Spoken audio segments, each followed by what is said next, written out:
Chapter 15 area practice set 15.1। Practice set 15.1 solve करने से पहले हम एरिया के बारे में जान लेते हैं। स्टैंडर्ड 5th 6th 7th में हमने चैप्टर एरिया पढ़ा हुआ है और उस आधार पर हमने area of square, area of rectangle, area of right angle triangle and area of triangle के फार्मूले फाइंड आउट किए हैं। तो आज हम फिर से इन सब फार्मूले को रिवाइज करते हैं। Area number 1, area of square is equal to side square. Number 2, area of rectangle is equal to length into breadth. Number 3, area of right angle triangle is equal to 1/2 into product of the sides. Number 4, area of the triangle is equal to 1/2 into base into height. ये हमारे area of square, area of rectangle, area of right angle triangle, area of triangle के फार्मूले हैं। इस फार्मूले के आधार पर हम एरिया फाइंड आउट करते हैं। अगर किसी भी पॉलीगॉन का दिया हुआ यूनिट सेंटीमीटर, मीटर, किलोमीटर में हो तो उनका एरिया का यूनिट भी स्क्वायर सेंटीमीटर, स्क्वायर मीटर और स्क्वायर किलोमीटर में आएगा, क्योंकि एरिया का मेजरमेंट स्क्वायर से किया जाता है। तो अब हम पैरेललोग्राम का एरिया देखेंगे। Number 1, draw a parallelogram ABCD। हमने यहाँ पर एक पैरेललोग्राम ड्रॉ किया है ABCD। अब यहाँ पर नंबर 2 दिया गया है, draw the perpendicular AE on the side BC। अब हम यहाँ पर देखेंगे साइड BC ये दिया गया है और परपेंडिकुलर AE को BC साइड BC पे स्टैंड किया है और ये परपेंडिकुलर AE हमारा राइट एंगल बन गया है। Number 3, cut the right angle AEB। अब हम इस डायग्राम में देखेंगे, हम यहाँ से राइट एंगल AEB को कट करेंगे। राइट एंगल AEB ये राइट एंगल बना है तो हम इस पार्ट को कट करेंगे।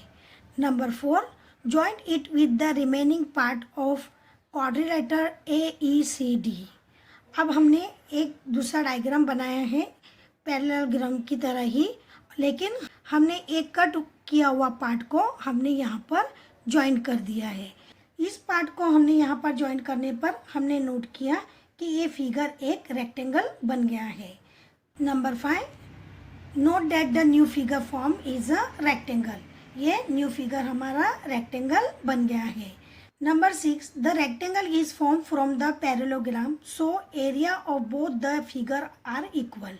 ये रेक्टेंगल पैरेललोग्राम से बना हुआ है, इसलिए दोनों का एरिया इक्वल होगा। Number 7, base the parallelogram is one side length of the rectangle and its height is the other side breadth of the rectangle. Parallelogram का जो बेस है वो रेक्टेंगल का लेंथ है और पैरेललोग्राम का जो हाइट है वो रेक्टेंगल का ब्रेथ है। Area of the rectangle is equal to length into breadth. ये एरिया ऑफ द रेक्टेंगल का फार्मूला है। अब हमने यहाँ पर फाइंड आउट किया है कि रेक्टेंगल पैरेललोग्राम में से बनता है, इसलिए एरिया ऑफ द पैरेललोग्राम और एरिया ऑफ द रेक्टेंगल का फार्मूला इक्वल होगा।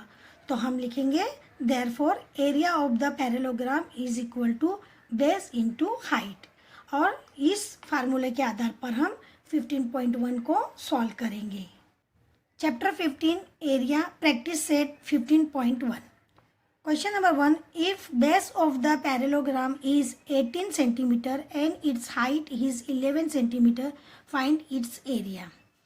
अबे हमें पैरेललोग्राम का एरिया फाइंड आउट करना है। इसका यहाँ पर बेस दिया गया है 18 सेंटीमीटर और हाइट दिया गया है 11 सेंटीमीटर। तो अब हम इसे सॉल्व करेंगे। सॉल्यूशन, बेस लिखेंगे जो दिया गया है 18 सेंटीमीटर, हाइट दिया गया है 11 सेंटीमीटर और हमें एरिया फाइंड आउट करना है।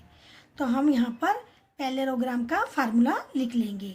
Area of the parallelogram is equal to base into height. Is equal to base दिया गया था 18 इंटू हाइट दिया गया 11। अब हम इन दोनों का मल्टीप्लाई करेंगे। 18 1 जा 18, 18 का 8 लिखे, 1 कैरी आया है। 18 1 जा 18 एंड 1 19, ये हो गया 198। अब यहाँ पर हम लिखेंगे is equal to 198 square centimetre. हमने देखा था जो भी यूनिट साइड अगर हमें सेंटीमीटर में हो तो उसका एरिया हम स्क्वायर सेंटीमीटर में लिखेंगे। तो हमने यहाँ पर लिख लिया is equal to 198 square centimetre. तो फाइनल आंसर लिखेंगे, answer area of the parallelogram is 198 square centimetre.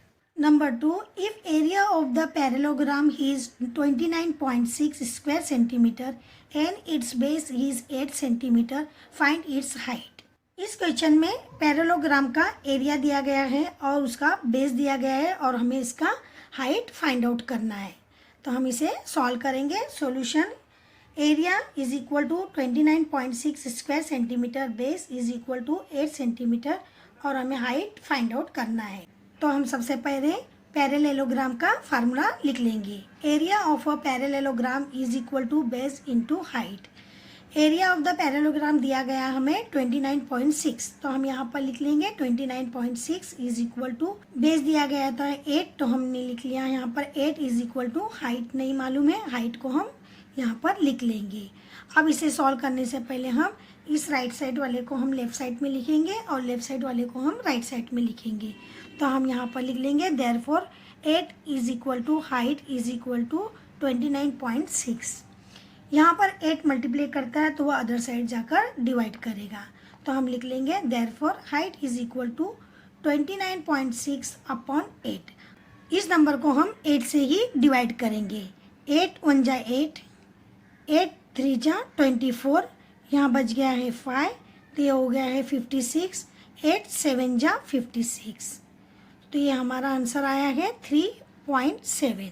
तो हम इसे नीचे लिख लेंगे therefore height is equal to 3.7 centimetre.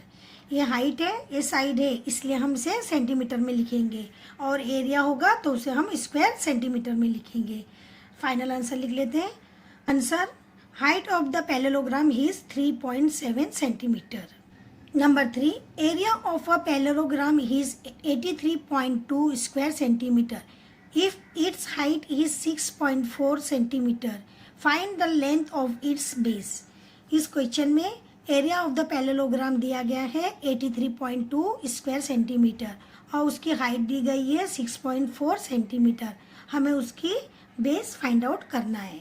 तो हम यहाँ पर लिख लेंगे solution, area is equal to 83.2 square centimetre, height is equal to 6.4 centimetre, base हमें फाइंड आउट करना है। तो सबसे पहले हम पैरेललोग्राम का फार्मूला लिख लेते हैं। Area of a parallelogram is equal to base into height. यहाँ पर दिया गया था एरिया 83.2, तो हमने यहाँ पर लिख लिया इज इक्वल टू बेस हमें फाइंड आउट करना है, इसलिए हम बेस को बेस लिखेंगे इनटू हाइट का अमाउंट लिख लिया 6.4। अब हमें बेस फाइंड आउट करना है, इसलिए हम राइट हैंड साइड वाले नंबर्स को लेफ्ट हैंड साइड में लिखेंगे और लेफ्ट हैंड के अमाउंट को राइट हैंड साइड में लिखेंगे। Therefore base into 6.4 is equal to 83.2। अब यहाँ पर 6.4 मल्टीप्लाई करता है तो वो अदर साइड जाकर डिवाइड करेगा। तो हम लिख लेंगे therefore base is equal to 83.2 upon 6.4। अब हम इनका डिवाइड करेंगे। अब हम यहाँ पर 83.2 अपॉन 6.4 का डिवाइड करेंगे। सबसे पहले हम इस डेसिमल पॉइंट को निकाल देंगे। डेसिमल पॉइंट को निकालने के लिए हम बोथ साइड में 10 से मल्टीप्लाई करेंगे, तो ये हमारा हो जाएगा 832 और नीचे हो जाएगा 64। अब हम इसका इजीली डिवाइड करेंगे, तो हम इसे 2 के टेबल से डिवाइड करेंगे। 2 3 जा 6, 2 2 जा 4, 2 4 जा 8, 2 1 जा 2, यहाँ 1 बचा, ये 12 हो गया, 2 6 जा 12। अब फिर से हम इसे 2 से कट करेंगे। 2 1 जा 2, यहाँ पर 12 हो गया, 2 6 जा 12, यहाँ 2 से 4 कट करेंगे। 2 2 जा 4, ये 1 है, 1 2 के टेबल में छोटा नंबर है इसलिए नहीं आएगा, तो इसलिए हम लिखेंगे 2 0 जा 0। अब ये 1 यहाँ हो गया है तो ये हो गया है 16, तो 2 8 जा 16। अब इसे हम फिर से 2 से कट करेंगे। 2 8 जा 16, 2 1 जा 2, 0 का 0, 2 4 जा 8। अब इसे हम 8 से ही कट कर लेंगे। 8 1 जा 8, 8 1 जा 8, यहाँ 2 बचा है तो ये हो गया 24, तो 8 3 जा 24, तो हमारा आंसर आया है 13। तो हम यहाँ पर लिख लेंगे 13। Therefore base is equal to 13 centimetre. तो हम फाइनल आंसर लिख लेंगे। Answer base of the parallelogram is 13 centimetre. इस तरह हमारा 15.1 के सब सम सॉल्व हो गए हैं। Thank you.